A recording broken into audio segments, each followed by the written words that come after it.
sempat bertemu pada saat pemeriksaan psikologi. Oh, pada saat pemeriksaan psikologi.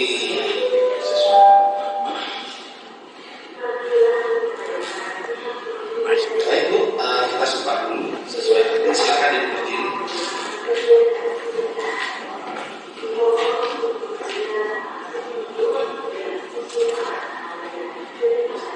Ibu agama Kristen apa? Protestan. Protestan. Kita berjanji ikuti pelafalan janji yang saya ucapkan. Pelafalan janji saya demi Tuhan. Demi Tuhan, Saya berjanji sebagai ahli akan memberikan keterangan sesuai dengan keahlian saya dengan sebenarnya tidak lain daripada yang sebenarnya. Silakan Ibu. Kalau ada yang mau mendokumentasikan, monggo silahkan ya. Saya kasih waktu setelah sudah didokumentasikan ya, saya minta intinya jangan sampai keluar.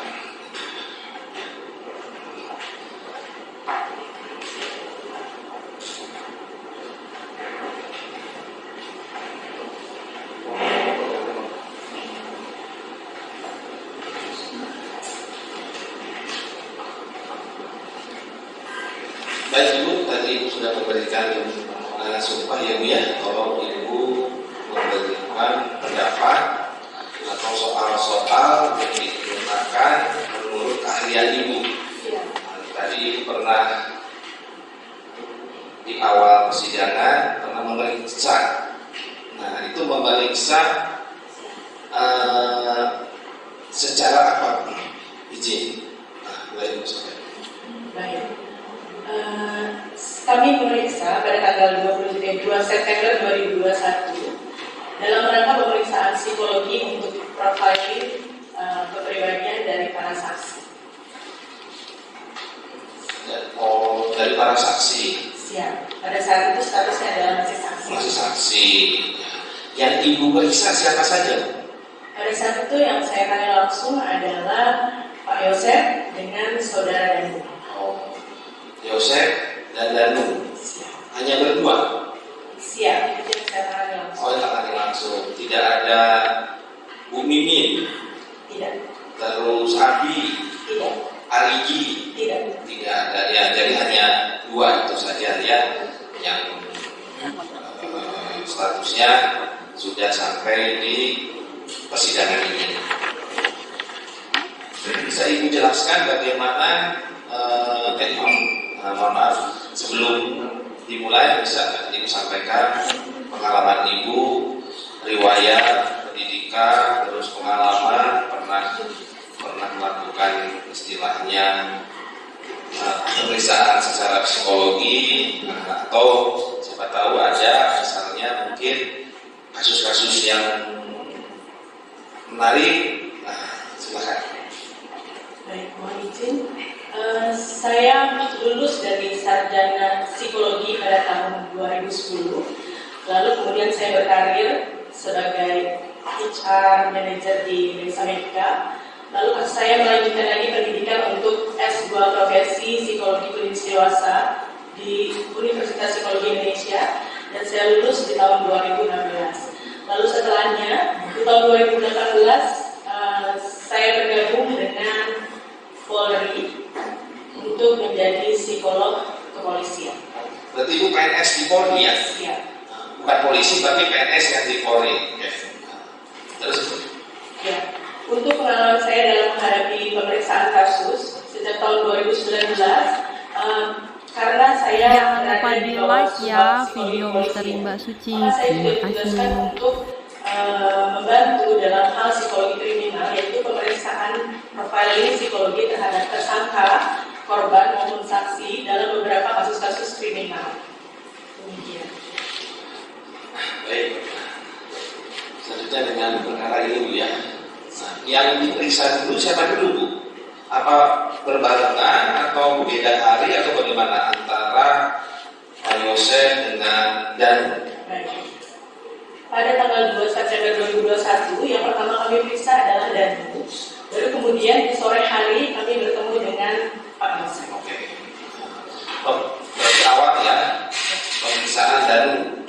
Ya, bisa Ibu sampaikan pemeriksaan Danu?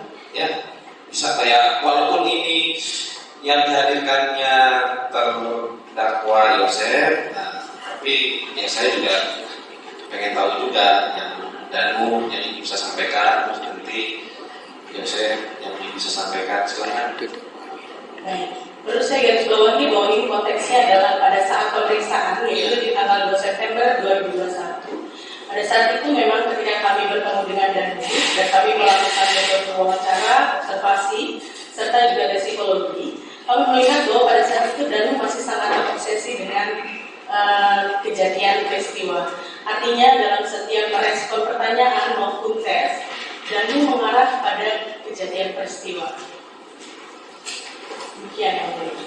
Oh, Danu dalam tes, nah, bisa nggak Ibu sampaikan metode tesnya gimana? Nah, contoh ya, misalnya seperti saya kemarin ikut Binet Proper Test. Nah, ada soal-soal yang dijawab, ataukah bentuk wawancara, ataukah ada apa namanya seperti menggambar. Nah, terus, nah coba. Nah. Yang kami lakukan memang melakukan 3 metode. Yang pertama observasi, yang kedua adalah wawancara, lalu yang ketiga ada alat tes. Dengan menggunakan alat tes, yaitu dengan alat tes proyeksi untuk melihat kepribadian yang bersangkutan dan juga untuk melihat sejauh mana yang bersangkutan masih kontak dengan realita. Nah, seperti misalnya begini Bu, katanya kan ada apa ya, semacam alat apa namanya? Yang tes bukan Lie detector. tes kebohongan itu apa namanya? Apa Bu? Lie detector. Lie detector. Iya. Nah itu apakah dipakai juga atau Tidak, dalam pemeriksaan kami tidak melakukan tes kebohongan. Oh. Artinya kami hanya melakukan tes psikologi untuk melihat profil kepribadian dari saksi bangsa. hasilnya apa? Hasilnya seperti yang saya sampaikan tadi di awal bahwa Danu pada saat pemeriksaan terlihat masih sangat terobsesi dengan Nah, peristiwa. istilah yang disampaikan masih sangat terobsesi. Apa terobsesi itu bagaimana ini? Dapat dikatakan bahwa Danu kan baru saja mengalami hal yang mungkin mempengaruhi kondisi psikologisnya atau yang biasa kita sebut dengan trauma, dengan kejadian yang menimpa dia atau yang mungkin dilihatnya, sehingga dalam merespon cenderung memberikan penjelasan-penjelasan yang menggambarkan kejadian peristiwa. Seperti yang cenderung. Ya. Nah, apakah metode yang Ibu gunakan itu seperti metode yang bisa apa ya namanya ya? Misalnya pakai angka-angka terus hasilnya terus ada nggak range misalnya skala sekian batasnya ini, skala sekian batasnya ini. Memang alat tes yang kami gunakan tidak memiliki istilahnya angka ya, probabilitasnya mungkin normal atau tidak normal mungkin yang mulia maksudkan, tapi dari situ menggambarkan dinamika psikologi yang terjadi pada diri Danu pada saat pemeriksaan.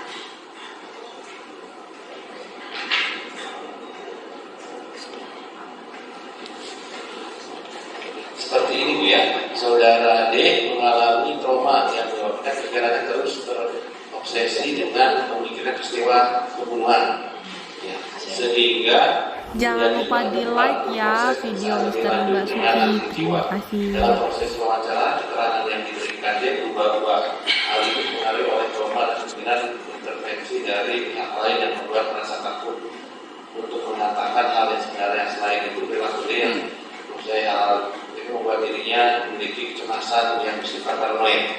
Nah, maksudnya bagaimana?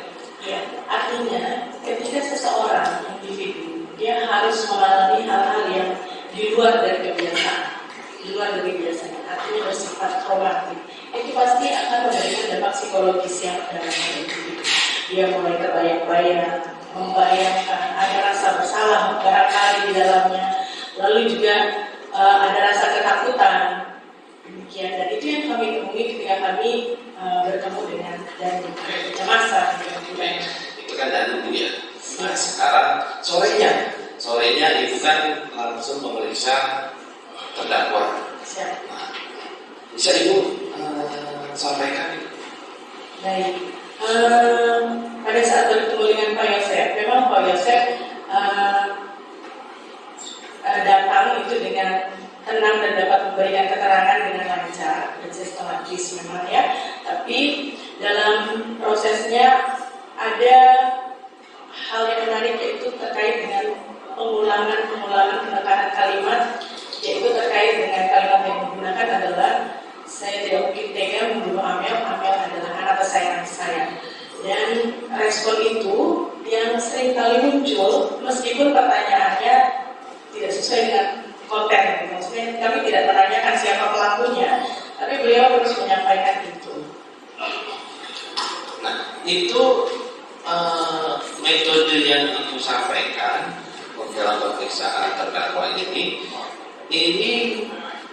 tadi ada yang bersifat tertulis? Ada yang bersifat misalnya menggambar? Ada. Nah, bisa ibu jelaskan mungkin kalau metode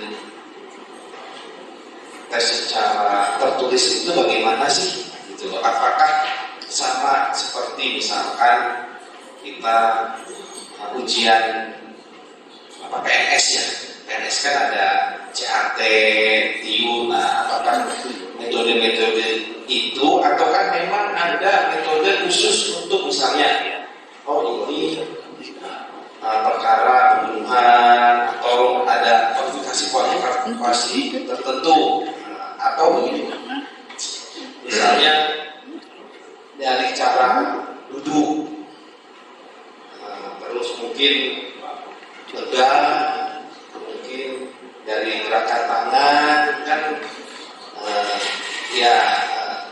bisa nggak menggambarkan jadi mungkin kan ya karena ibu mungkin face to face ya langsung dengan ketemu langsung kan dari tatapan matanya yang ibu bisa lihat, nah itu misalnya melukiskan jadi suatu kesimpulan yang menurut ibu. Untuk dari gesture yang tampil pada saat pemeriksaan, terlihat memang Pak Yosef ini memiliki kecemasan di mana dia banyak berpegangan dengan meja.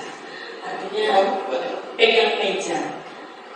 Untuk mengurangi kecemasan kan kita biasanya Pak menggoyangkan kaki. Memang juga ini sekali untuk melakukan kontak mata dengan pemeriksa pada saat itu ya Pak, pada saat pemeriksaan konteks ini. Lalu terkait dengan tes menggambar, Pak Yosef ini pada awal-awal kali kami mengeluarkan alat tes, beliau langsung melakukan penolakan untuk melakukan tes. Dengan dalih beliau tidak mampu. Ibu mengeluarkan alat tes. Ya, alat tes itu kertas gambar. Kertas gambar dan istilah di mana kami minta untuk melakukan alat tes dan melakukan tes tertulis. Memang butuh dorongan dan butuh effort kami untuk meyakinkan beliau bahwa tidak apa-apa untuk melakukan tes. Dan memang dari alat tes yang kami berikan, hasilnya nampak bahwa di situ hampir keseluruhannya itu mencerminkan kecemasan dan juga menggambarkan hal-hal yang sifatnya semuanya hal yang religius dan abstrak. Nah, tadi ibu sampaikan itu berupa gambar apa sih? Jadi yang baik, jika yang mulia pernah melihat gambar warteg yang memiliki 4 buah kotak.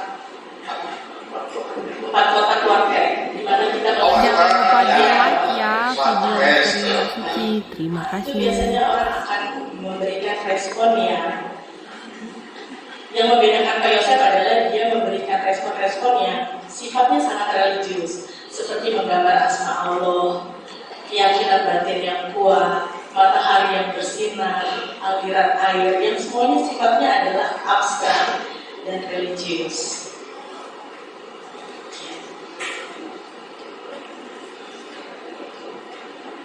dilakukan tes MMPI nggak Bu?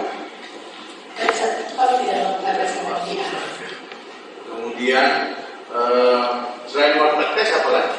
Yang kami lakukan grafis lengkap, ya warteg tes, lalu menggambar orang, pohon, rumah, pohon dan orang. Juga kami melakukan tes SSCT untuk melihat hubungan dengan orang lain. Terhadap hasil rumah, orang dan pohon itu apa hasilnya dari Pak Yosef? Semua dari keempat gambar yang diambil keempat tes itu memang perlihatkan adanya kecemasan yang sangat tinggi. Tapi ada usaha untuk Pak Yosef ini dalam hal meregulasi kecemasannya itu dengan cara menunjukkan hal-hal yang sifatnya religius, ya, dan menunjukkan hal-hal yang menutupi kecemasannya dengan hal-hal yang religius. Dia ada cenderung menutupi sesuatu, tidak maksudnya hasilnya ya. Cemas karena menutupi sesuatu. Kecemasan dengan untuk menutupi sesuatu gitu ya. Saya tidak dapat mengatakan menutupi sesuatu, tapi ada upaya untuk menutupi kecemasannya, ya, dengan cara menampilkan perilaku yang religius. Kemudian itu kan dengan alat tes itu. Kalau dengan wawancara apa yang didapat dari hasil wawancara yang kita dapat? Baik, seperti yang saya jelaskan di BAP bahwa ada hal yang muncul, yaitu bahwa Pak Yosef selalu mengatakan bahwa dia tidak mungkin tega untuk membunuh Amel dan Amel adalah anak kesayangannya. Nah, yang menjadi menarik adalah ketika kami menyampaikan pertanyaan, sebetulnya kontennya juga tidak ada kaitannya dengan jawabannya, itu menjadi perhatian kami bahwa ini perlu didalami apa maksud dari pengulangan kalimat ini. Apakah dalam wawancara itu si yang diwawancara ini melakukan pengulangan kalimat tersebut untuk agar cepat mengakhiri wawancara atau apa? Kan ada orang kan jadi ketika ditanya ini dia katakanlah menurut ibu konten yang ditanyakan beda, tapi kalimat yang keluar seperti ini. Jelaskan. Baik, mungkin kalau kita jelaskan secara psikologis, manusia, individu itu bereaksi sesuai dengan dan sangat dipengaruhi dengan lingkungannya. Kebetulan pada saat itu lingkungannya adalah situasi pemeriksaan. Situasi pemeriksaan pasti kan akan menimbulkan suasana psikologis yang berbeda bagi individu. Kecemasan, rasa takut dianggap bersalah, atau mungkin ada hal yang dia tutupi, sehingga individu itu akan dengan sangat wajar ya ketika egonya merasa terancam, dia akan menunjukkan reaksi untuk mempertahankan dirinya, atau yang kalau kita sering dengar defense mechanism. Ya. Nah, dengan berbagai macam respon yang mungkin terjadi, yang nampak di sini mungkin adalah dari Pak Yosef adalah rasionalisasi, artinya dia mencoba menyampaikan sesuatu, merasionalisasi keterangannya, lalu juga adanya denial karena dia ada penolakan untuk melakukan alat tes, bahkan juga penolakan bahwa aku bukan pembunuhnya, dan juga adanya pengalihan dari pertanyaan kami. Sepengetahuan saksi ahli terhadap bentuk yang dari saudara saksi ahli jelaskan kepada saya, apakah itu terjadi juga pada kasus yang lain? Setiap ketika akan dilakukan proses psikologi ini terjadi self defense atau gimana? Baik, artinya pada setiap individu di saat egonya merasa terancam itu pasti akan melakukan Jangan lupa di like ya video misteri Mbak Suci. Terima kasih. Pilihannya untuk melakukan rasionalisasikan, denialkan itu tergantung pada pribadinya masing-masing. Artinya ketika seseorang dia saat mengalami tekanan, dia lalu melakukan rasionalisasi, denial, maka akan ada kemungkinan ketika nanti suatu saat dia menghadapi masalah yang sama, dia akan melakukan pola yang sama, yaitu melakukan rasionalisasi lagi, dia denial lagi, dia menolak lagi masalah itu. Yang didapat dalam pemeriksaan terdakwa ini denial itu, rasionalisasi apa? Ya, adanya rasionalisasi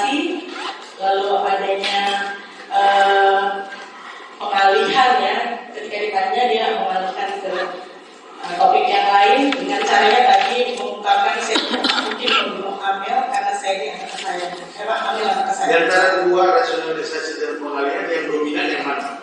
Pengalihannya jauh lebih. Jauh lebih dominan.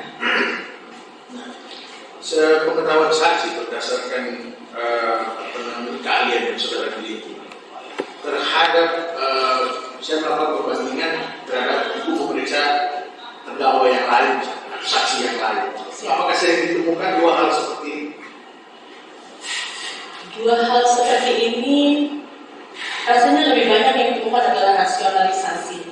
Artinya mereka melakukan kesalahan, tapi mereka punya alasannya sendiri, membenarkan apa yang mereka perbuat, atau kemudian membenarkan dengan cara, oh hari ini saya ada di rumah kok, oh dilihat kok sama tetangga saya ada di rumah.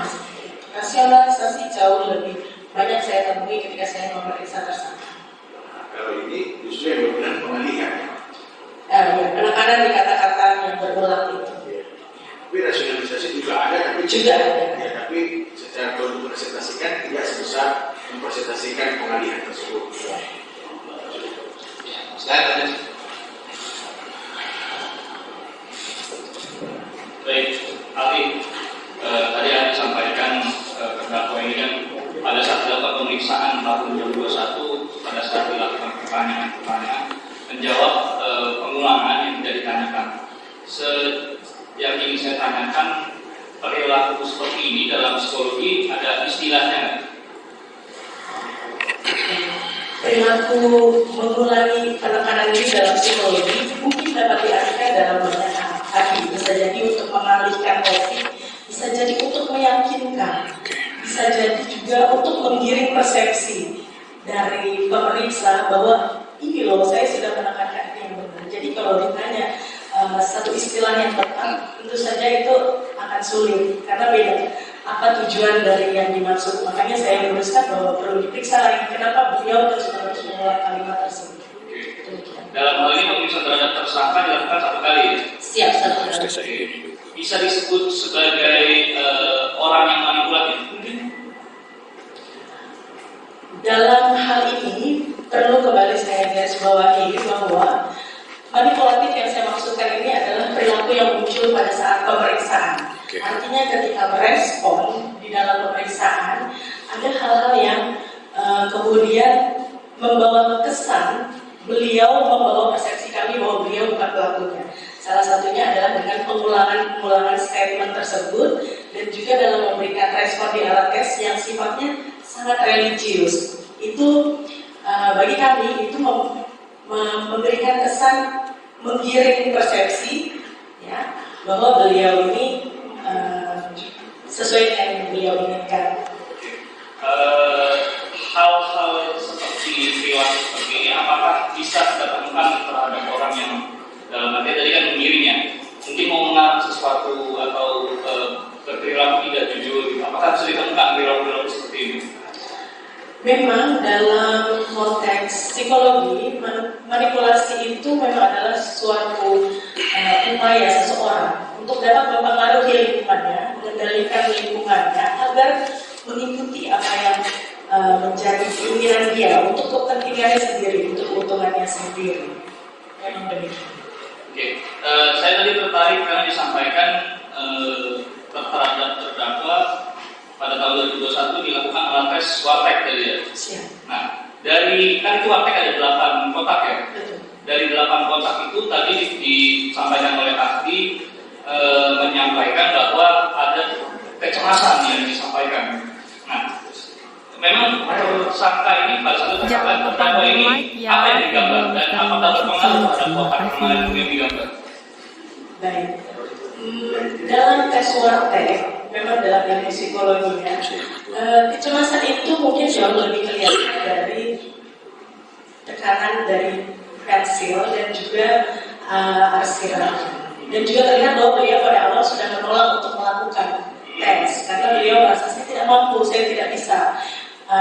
Dalam artian sesungguhnya alat tes yang kami ambil adalah alat tes yang sangat mudah gitu maksudnya, bisa dilakukan oleh siapapun yang sudah bisa pegang pensil. Pada saat beliau menolak itu sudah terlihat adanya kecemasan untuk melakukan tes. Lalu terlihat dari responnya yang mungkin memang jarang ditemui, yaitu membuat respon-respon yang sifatnya sangat religius dan abstrak. Seperti yang tadi saya bilang, dia menggambar ada keyakinan yang bulat, ada asma Allah, ada air mengalir, sinar matahari, ada hal-hal yang sangat abstrak. Terhadap tadi apa penekanan arsirnya seperti apa? Arsirannya terlihat banyak ya, artinya tidak bukan garis yang tegas. Tidak yakin gitu ya? Tidak yakin Jadi menunjukkan seperti tidak bara-bara yakin. ragu seperti ini Garis, digambarkan. ya. Oke. Saya mau tanya juga terhadap yang diperiksa oleh ahli mengenai Danu. Tadi disampaikan ada trauma ya terhadap Danu. Apakah trauma itu bisa terjadi pada hal-hal sehari-hari atau memang terhadap suatu hal yang memang sangat luar biasa baru bisa terjadi trauma? Baik. Perlu sama-sama kita ketahui bahwa dalam psikologi hal luar biasa yang terjadi dalam kehidupan sehari-hari pada setiap individu itu akan sangat berbeda. Mungkin contohnya, kalau hari ini saya kejatuhan cicak, itu bisa jadi hal yang traumatik karena saya sangat takut dengan hal itu. Tapi bagi orang lain mungkin itu hal yang biasa saja. Artinya triggernya akan selalu berbeda-beda hal yang trauma.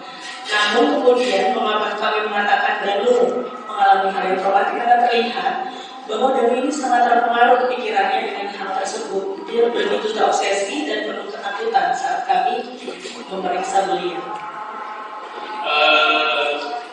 Untuk baik dari terdakwa Yosef dan Danu, apakah ada pemeriksaan pada saat sudah dinyatakan sebagai tersangka? Belum ya? Oh itu saksi semua ya? Semua Pada saksi. saat setelah azan dulu ya, sebentar azan kita dengarkan suara azan.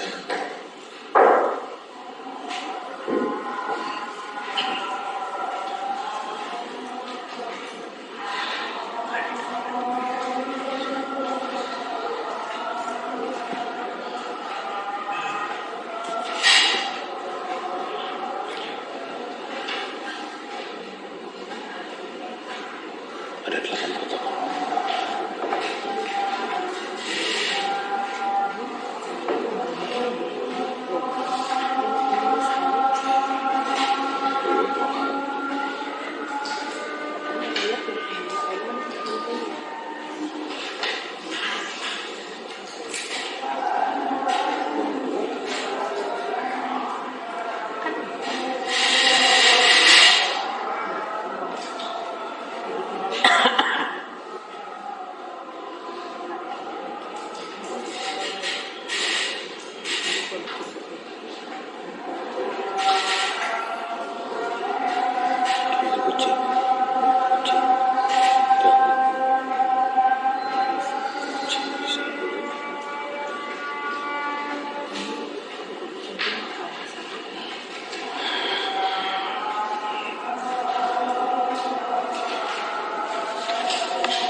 Jangan lupa di like ya video Misteri Mbak Suci. Terima kasih.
Terima kasih majelis.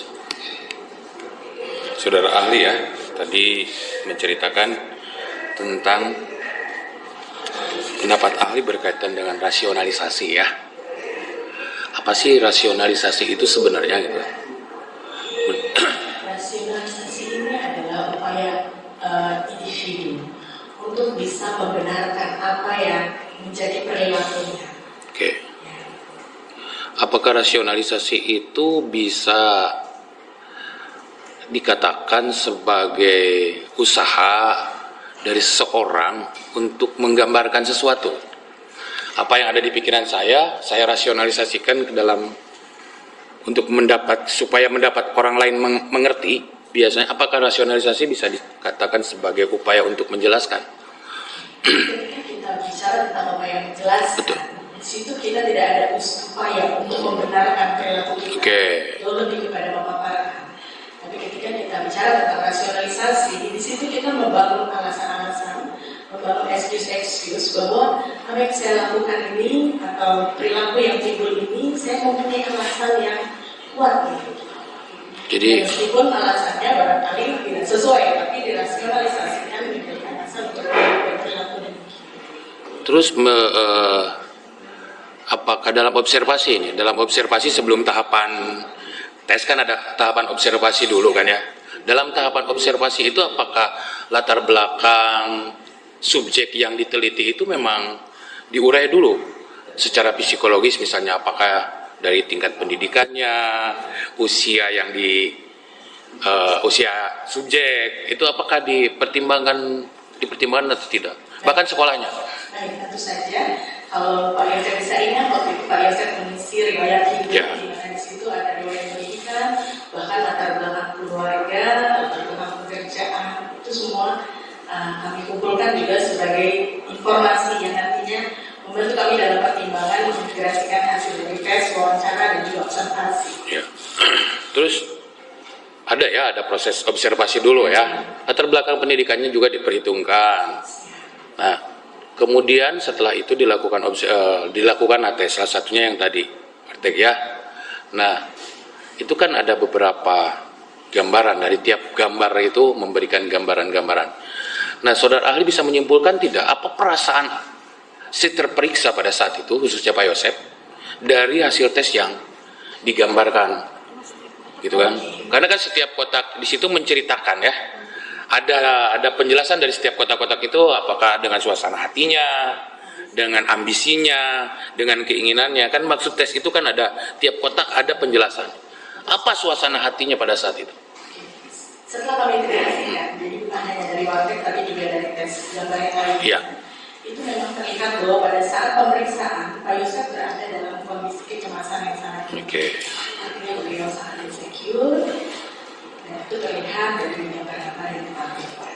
Nah, berkaitan kecemasan dan insecure tadi, apakah ahli meneliti lebih jauh tidak? Kenapa penyebab-penyebab kecemasan dan insecure tadi itu?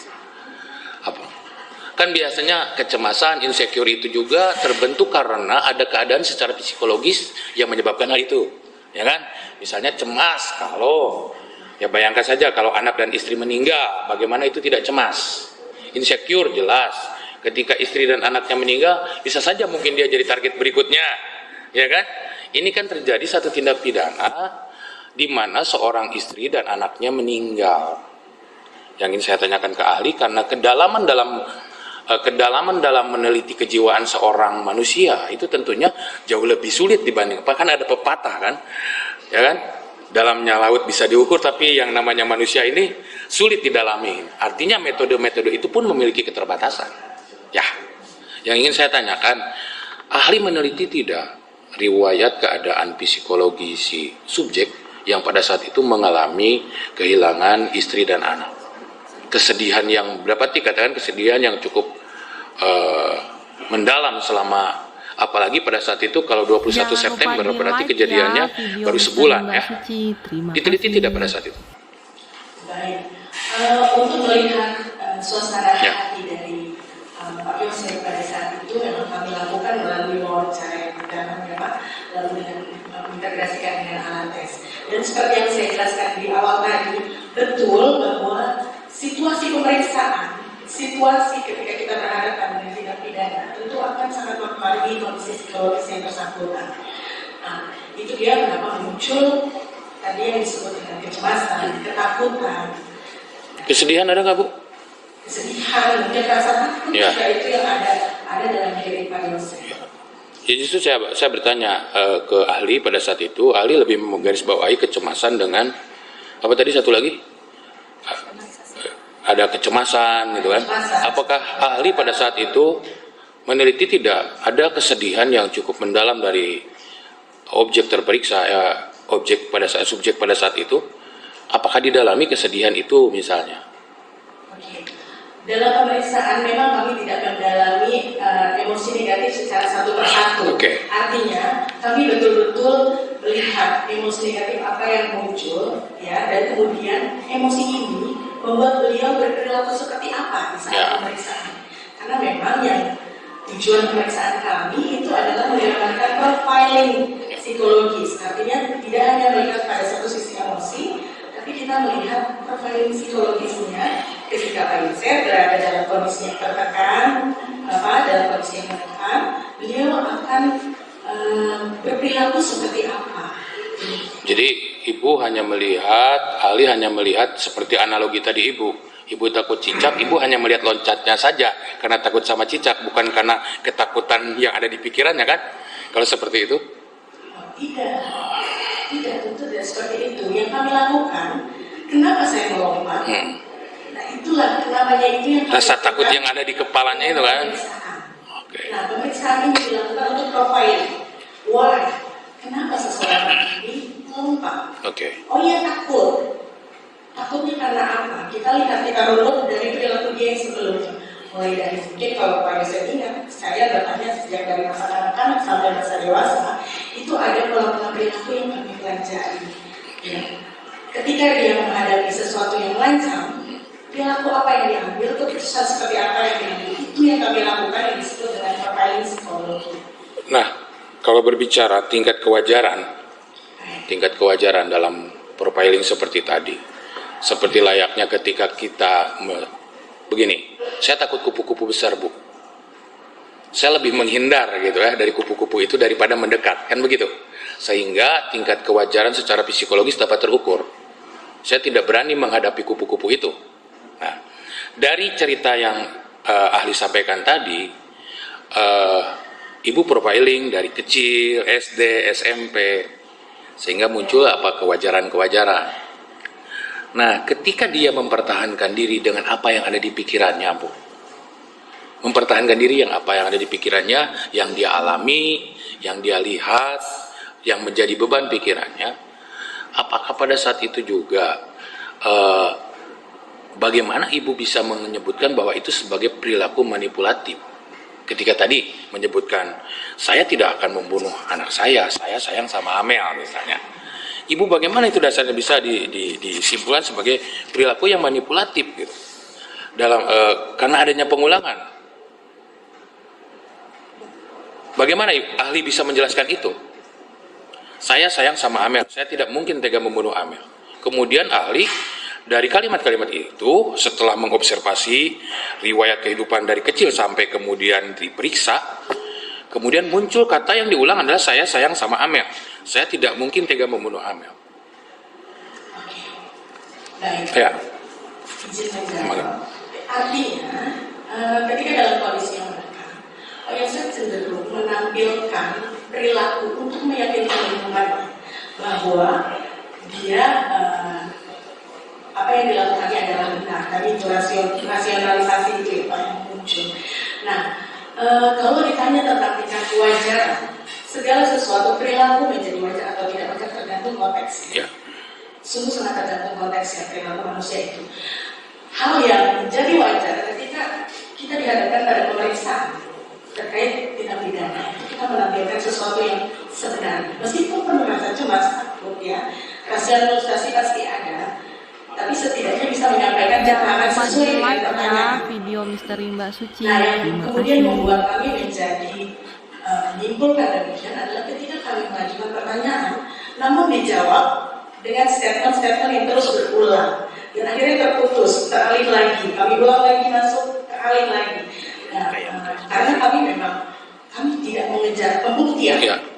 Ya, saya Pak. Pembuktian. Yang kami lakukan adalah melihat pola dan ketika orang ini menghadapi stres, menghadapi pemeriksaan, kira-kira kedepannya akan seperti apa? Artinya kan pada saat itu Bu, kalau terjadi yang namanya kecemasan dan ketakutan sangat mempengaruhi jawaban-jawaban tersebut kan? Termasuk dengan kondisi kesedihan itu mempengaruhi nggak terhadap jawaban itu? Tentu saja. Depresi misalnya, ketika depresi lah dalam kondisi depresi, bayangkan ketika istri dan anak meninggal dalam keadaan yang tidak jelas, kemudian mengalami kesulitan tidur karena depresi ya, dan muncul kalimat itu kan sebagai pernyataan dari diri dia, ya kan? Makanya balik lagi ke kalimat yang tadi di awal, pengalihan, ya kan? Ya, apakah pengalihan itu, kenapa Ibu bisa katakan pengalihan? Apakah itu bisa mungkin apa yang ada dirasakan di hatinya dengan pengalihan itu sama tidak Bu? Baik, artinya Pak, kami melihat dari bagaimana cara dia merespon. Merespon pertanyaan kami. Ketika merespon dengan jawaban yang sesuai dengan model pertanyaan itu kan akan menjadi sesuatu yang menjadi tanda tanya besar. Why? Selalu terkat di situ, selalu ditutup dengan kalimat itu. Nah itu yang kemudian memberikan kesan terlalu berlebihan. Ketika dia terus menyampaikan berulang-ulang. Yang perlu didalami lebih mendalam lagi. Jadi ahli menyimpulkan ada kesan terlalu berlebihan ketika ada jawabannya seperti itu. Karena tidak sesuai. Karena berulang-ulang dalam konteks pertanyaan jawabannya sama. Bertanya B, dia menyampaikannya hal yang sama. Itu makanya saya nanya Bu, apakah kondisi depresi itu akan berpengaruh tidak terhadap hasil itu? Sebelum kami melakukan tes, kami juga kan pasti melakukan observasi dan juga kami melihat bagaimana kondisi mental orang yang kami hadapi. Normal pada saat itu hasil observasi. Pada saat itu Bapak memang berada dalam kondisi yang normal, masih bisa berkontak dengan realita. Ya, ada. Artinya seharusnya masih bisa menjawab pertanyaan dengan realita normal. Nah kemudian begini Bu, tadi juga kan Ibu memeriksa juga psikologinya Danu ya. Apakah pola-pola yang sama terhadap Pak Yosep dilakukan juga terhadap Danu? Tes, pola-pola tes yang dilakukan terhadap Pak Yosep dilakukan juga terhadap Danu. Saya penasaran dengan perilaku yang mempercayai hal tahayul membuat diri dia memiliki kecemasan yang bersifat paranoid. Nah, di sini Ibu jelas menjelaskan kata kecemasan di dalam formal sebuah berita acara pemeriksaan. Nah, kalau tadi yang tentang Pak Yosep kan kecemasan itu hanya bersifat lisan, Ibu sampaikan. Nah, dalam BAP ini, perilaku D yang mempercayai hal-hal tahayul membuat diri D memiliki kecemasan yang bersifat paranoid. Boleh saudara ahli jelaskan mengenai hal ini? Saya bukan ahli, saya tidak paham, bahkan kami hanya mungkin baca judul psikologinya aja sudah rumit. Tetapi ya, karena dengan perkara-perkara seperti ini, otomatis kami harus belajar nih Bu. Baca buku dulu tadi malam, ya kan? Nah, perilaku yang mempercayai hal-hal tahayul membuat diri D memiliki kecemasan yang bersifat paranoid. Bisa dijelaskan ke kami Pak Ustaz? Izin menjawab. Untuk Danu, memang pada saat kami menemui saat wawancara observasi, Danu ini berada dalam kondisi ketakutan. Beliau menceritakan bahwa dirinya seringkali terbayang-bayang di dalam rumah, lalu merasa mendapatkan bisikan-bisikan. Artinya, kenapa kami kedepankan hasilnya seperti itu untuk mendapatkan perhatian dari penyidik ketika akan melakukan pemeriksaan, perlu juga dilihat bagaimana kondisi mentalnya. Oh ya, memang salah satu like ya, sehingga menjadi bahan pertimbangan untuk proses pemeriksaan lebih lanjut dengan ahli jiwa. Nah, kemudian ini karena bagaimanapun juga hal ini tetap jadi pertanyaan karena hadirnya Pak Yosep di sini itu memang karena sebuah pengakuan dari saudara Ramdhanu nih Bu. Ada sebuah pengakuan yang dalam persidangan ini juga sudah terperiksa saksi yang lain dan mengelak apa yang dikatakan Danu. Nah, makanya saya tanyakan ini hal yang paling krusial. Sehingga menjadi bahan pertimbangan untuk proses pemeriksaan lebih lanjut dengan ahli jiwa. Dalam proses wawancara keterangan yang diberikan Danu berubah-ubah. Nah, berubah-ubah itu seperti apa boleh? Kami misalnya contohnya apa Bu? Saya mohon ya. kembali lagi saya garis bawahi bahwa hasil pemeriksaan ini adalah hasil pemeriksaan pada bulan September 2021. Ya, sama dengan Pak Yosef juga kan? Dengan Pak Ya. Yosef. Artinya kalau Danu melakukan pengakuan setelah tanggal itu di luar dari kapasitas saya. Begini, Ibu tidak perlu mengkhawatirkan apa yang terjadi sekarang, ya kan? Ibu yang hanya perlu dijelaskan adalah ketika tanggal 21 itu apa yang terjadi. Jangan yang ada hubungannya dengan sekarang, tidak ada hubungannya dengan sekarang. Pada saat itu Danu memang dalam kondisi yang sangat ketakutan, menyampaikan adanya dia dihantui oleh arwah almarhum, lalu ada bayang-bayang. Hanya ketika kami melakukan tes seperti yang kami lakukan kepada Pak Yosef, beliau masih terkoneksi dengan realita, artinya masih menyadari ruang dan waktu sebenarnya hal tersebut. Jadi artinya masih kami boleh, Masih ada logisnya ya. masih logis untuk kami ambil keterangannya pada saat itu. Oke. Nah, yang berubah-ubahnya bagian mananya ini? Misalnya contohnya kalau sekarang A kemudian B kan itu berubah, ya kan? Saya tidak cerita dengan keterangan sekarang, Bu. Keterangan tanggal 21 aja. Baik, pada saat itu kami melakukan pemeriksaan terhadap Danu itu kami bertemu 2 kali. Oke. Yang pertama di tanggal 2 September pagi, lalu yang kedua kami kembali bertemu di tanggal 3 September siang. 1 hari berikutnya. Ya. Dan memang ada perubahan-perubahan dari detail cerita yang beliau sampaikan. Demikian. Cerita tanggal 2 dengan cerita tanggal 3 berbeda, kurang lebih. Demikian. Ada yang berbeda. Ada yang berbeda. Kan kalau dari Pak Yosef Ibu tadi karena pengulangan, ya kan?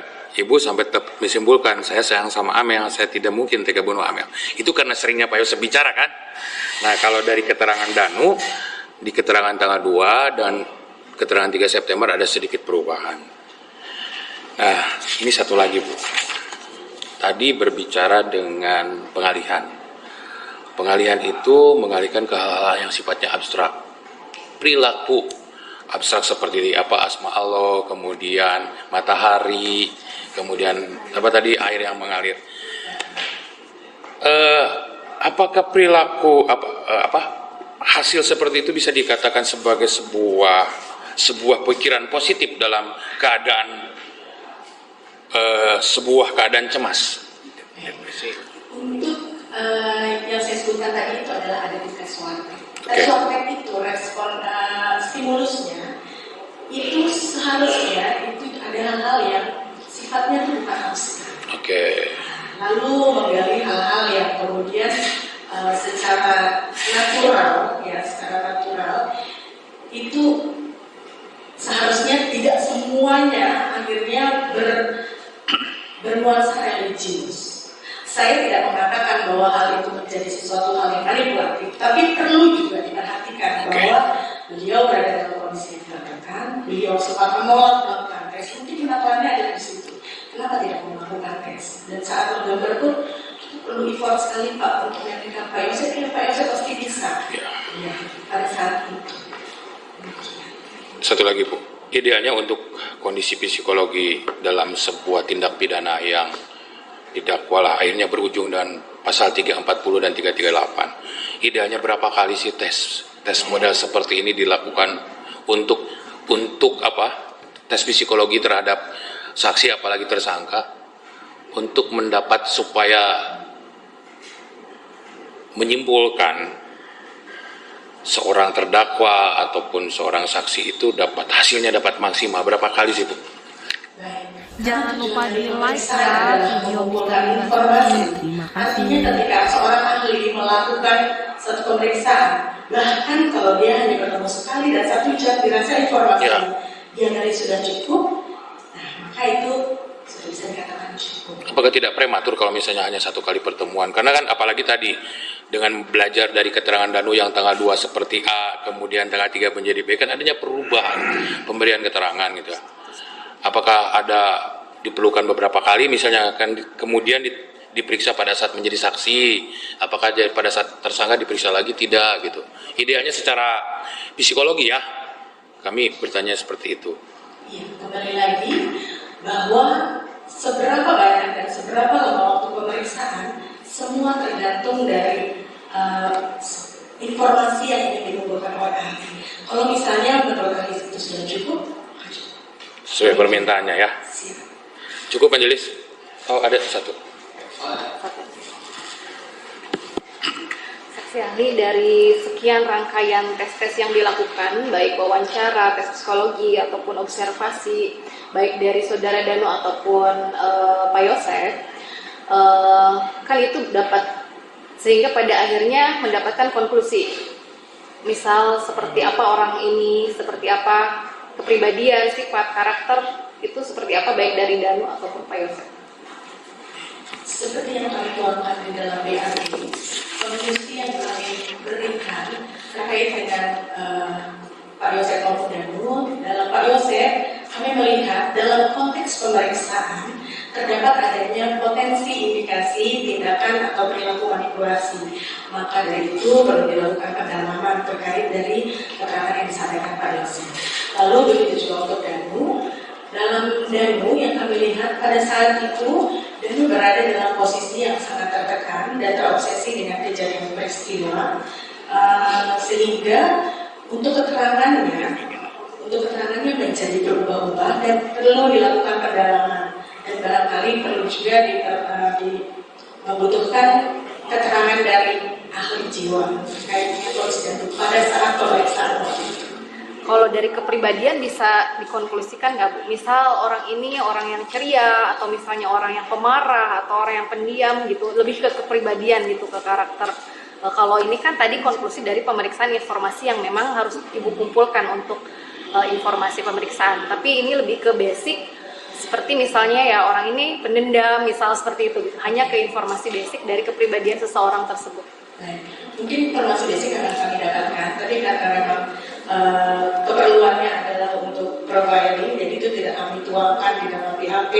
Lalu kalau gambaran secara umum dari Pak Yosef ini adalah orang yang insecure, jadi dia ketika menghadapi dunia, dia berusaha untuk menyenangkan orang-orang yang ada di lingkungannya, gitu ya. Nah, dari situlah dia mencoba berbagai cara dan upaya untuk bisa tampil sebaik mungkin. Tapi ketika dia menemui masalah atau pertentangan dengan ibunya, ya, disitulah dia kemudian menjadi berupaya untuk juga bisa mengontrol lingkungannya agar tetap bisa lebih baik. Kalau untuk Danu? Kalau untuk Danu sendiri, Danu ini adalah figur yang inferior, lemah, ya, sehingga dia mudah untuk dipengaruhi orang lain dan tidak memiliki kepercayaan diri yang cukup baik. Pada saat pemeriksaan itu tampil seperti itu gambarannya. Cukup menjadi sedikit aja, Bu. Ya.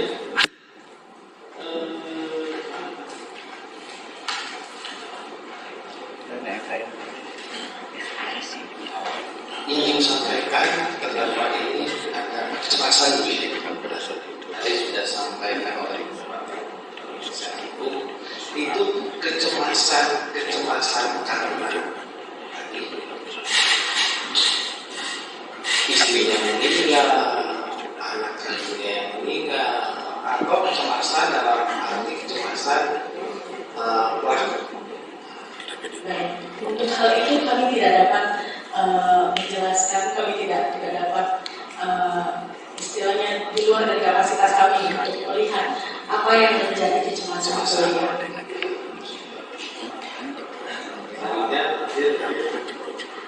Pada saat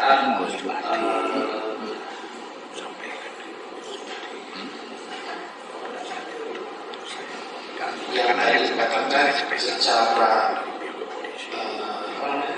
yang bukan terserah itu kan keseluruhannya